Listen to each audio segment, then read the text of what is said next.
भोजपुरी और मगही के सुपरस्टार कहे जाने वाले गुंजन सिंह के कार के बारे में इस वीडियो में हम जानने वाले हैं। जी हां, नमस्कार दोस्तों, आप सभी लोगों का स्वागत है हमारा चैनल BFC एवरग्रीन में।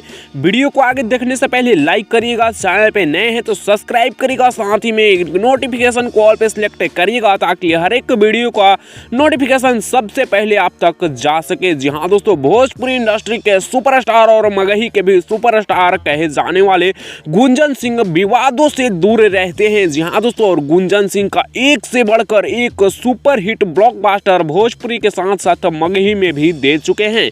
बात किया जाए गुंजन सिंह के बारे में तो ये फिल्में में भी कर रहे हैं और इनका गाना तो सुपर डुपर हिट ब्लॉकबस्टर भी होता है। मगही में खूब ज्यादा बजाए जाते हैं, खूब ज्यादा सुने जाते हैं, साथ ही साथ भोजपुरी इंडस्ट्री में भी बहुत ही सुने जाते हैं। बात किया जाए गुंजन सिंह के कार के बारे में तो इस वक्त गुंजन सिंह अपने फॉर्च्यूनर कार से चलते हैं। जी हाँ दोस्तों, इस समय गुंजन सिंह अपने फॉर्च्यूनर कार से चलते हैं जिसकी प्राइस 49 से 52 लाख रुपए बताई जाती है। जी हाँ दोस्तों, फिलहाल आप लोगों को ये रिपोर्ट कैसा लगा नीचे कमेंट से बताइएगा। वीडियो पसंद आया होगा तो लाइक शेयर सब्सक्राइब करिएगा। ऐसी और भोजपुरी की इंटरेस्टिंग वीडियो देखने के लिए आप हमारे चैनल BFC एवरग्रीन को सब्सक्राइब करिएगा और ये वीडियो सबसे पहले देखने के लिए नोटिफिकेशन को ऑल पे सिलेक्ट करना ना भूलिएगा। फिलहाल मैं इस वीडियो को खत्म कर रहा हूँ।